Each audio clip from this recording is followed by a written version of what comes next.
اعوذ باللہ من الشیطان الرجیم بسم اللہ الرحمن الرحیم وَلِكُلٍّ وِجْهَةٌ هُوَ مُوَلِّيهَا فَاسْتَبِقُوا الْخَيْرَاتِ أَيْنَمَا تَكُونُوا يَأْتِ بِكُمُ اللَّهُ جَمِيعًا إِنَّ اللَّهَ عَلَى كُلِّ شَيْءٍ قَدِيرٌ وَمِنْ حَيْثُ خَرَجْتَ فَوَلِّ وَجْهَكَ شَطْرَ الْمَسْجِدِ الْحَرَامِ وَإِنَّهُ لَلْحَقُّ مِنْ رَبِّكَ وَمَا اللَّهُ بِغَافِلٍ عَمَّا تَعْمَلُونَ وَمِنْ حَيْثُ خَرَجْتَ فَوَلِّ وَجْهَكَ شَطْرَ الْمَسْجِدِ الْحَرَامِ وَحَيْثُ مَا كُنْتُمْ فَوَلُّوا وُجُوهَكُمْ شَطْرَهُ لِئَلَّا يَكُونَ لِلنَّاسِ عَلَيْكُمْ حُجَّةٌ إِلَّا الَّذِينَ ظَلَمُوا مِنْهُمْ فَلَا تَخْشَوْهُمْ وَاخْشَوْنِي وَلِأُتِمَّ نِعْمَتِي عَلَيْكُمْ وَلَعَلَّكُمْ تَهْتَدُونَ كَمَا أَرْسَلْنَا فِيكُمْ رَسُولًا مِّنْكُمْ يَتْلُو عَلَيْكُمْ آيَاتِنَا وَيُزَكِّيكُمْ وَيُعَلِّمُكُمُ الْكِتَابَ وَالْحِكْمَةَ وَيُعَلِّمُكُم مَّا لَمْ تَكُونُوا تَعْلَمُونَ فاذکرونی اذکرکم واشکروا لی ولا تکفرون صدق اللہ العظیم۔ معزز سامعین کرام، میں نے آپ کے سامنے سورۃ البقرہ دوسرے سپارے کا دوسرا رکوع تلاوت کیا ہے۔ پچھلے رکوع میں جو ہم نے پہلے کے پروگرام میں پڑھا تھا، اس کا مطالعہ کیا تھا، اس میں جو بیت المقدس سے بیت اللہ کی طرف جو مسلمانوں کی قبلے کی تبدیلی ہوئی، اس کا تذکرہ اور پھر اس کے اوپر معتذرین کا جواب دیا گیا ہے۔ آج کے اس رکوع میں بھی اسی کا تسلسل ہے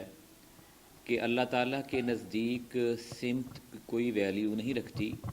اصل نیکی یہی نہیں ہے کہ تم ایک خاص سمت میں نماز پڑھنا شروع کر دو، بلکہ اصل نیکی نماز پڑھنا ہے اور ایک دوسرے سے ان اعمال میں یعنی نیک اعمال میں سبقت لے جانا ہے، ایک دوسرے سے آگے بڑھنا ہے،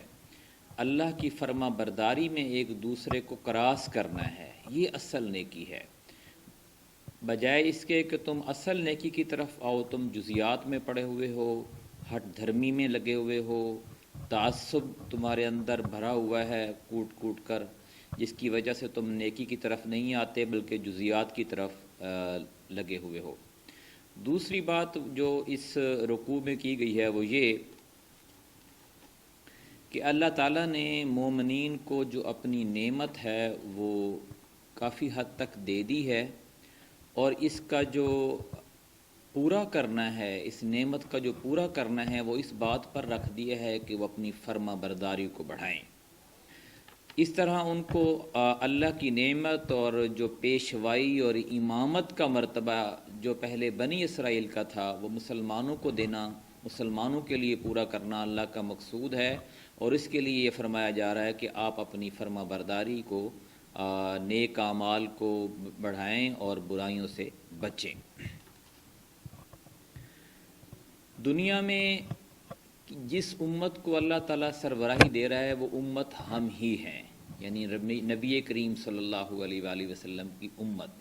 اس کو تمام باقی امتوں پر اللہ نے فضیلت دے کر امت وسط بنایا، اور یہ فرمایا کہ جو اللہ کا کلام ہے، جیسے نبی کریم صلی اللہ علیہ وآلہ وسلم نے اس کلام کو قولاً فعلاً عملاً کر کے دکھایا، اسی طرح اب اس امت کی بھی یہی ذمہ داری ہے کہ وہ اس کلام کو قولاً فعلاً اور عملاً کر کے دکھائیں۔ ہم ترجمہ پڑھتے ہیں، مزید بات واضح ہو جائے گی۔ ہر ایک کے لیے ایک رخ ہے جس کی طرف وہ مڑتا ہے، پس تم بھلائی کی طرف سبقت کرو، جہاں بھی تم ہوگے اللہ تمہیں پالے گا، اس کی قدرت سے کوئی چیز باہر نہیں۔ آپ چھپ کے عبادت کریں، آپ اندھیرے میں کریں، روشنی میں کریں، عمر کے جس حصے میں کریں، جس علاقے میں کریں،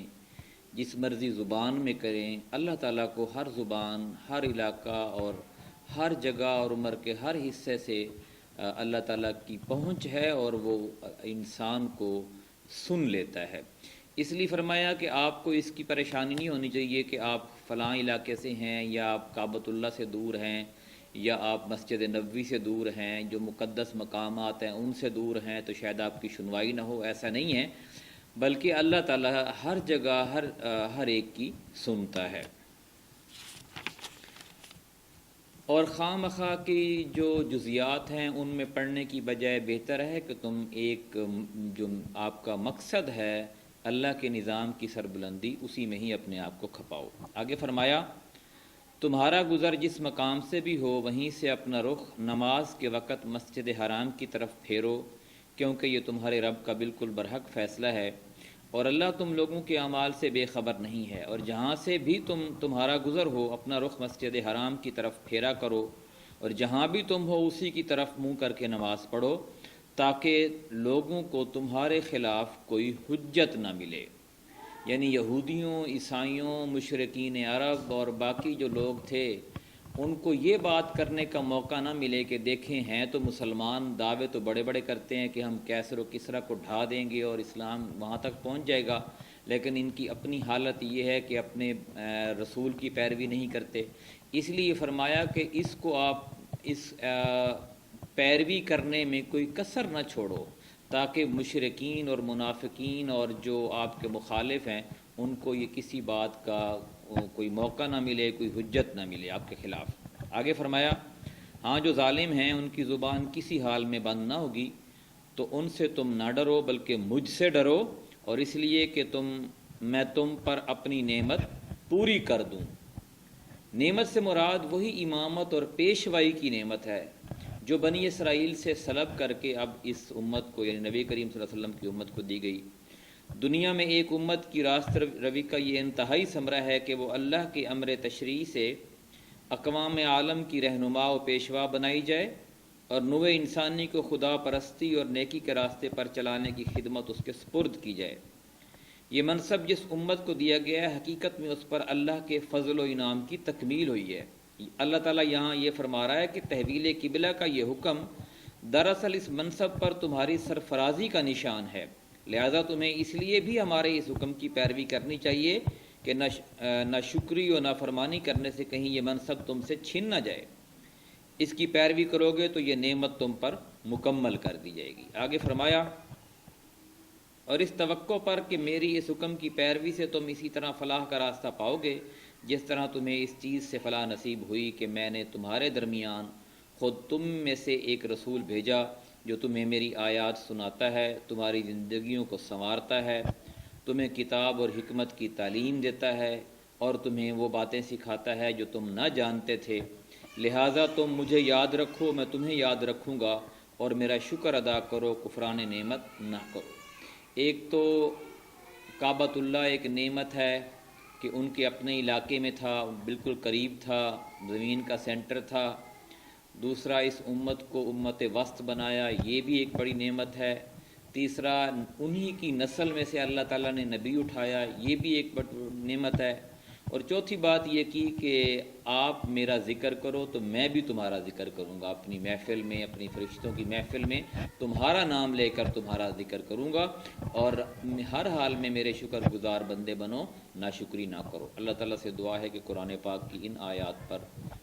سمجھنے کی، عمل کرنے کی، سمجھنے کی توفیق عطا فرمائے۔ جزاک اللہ۔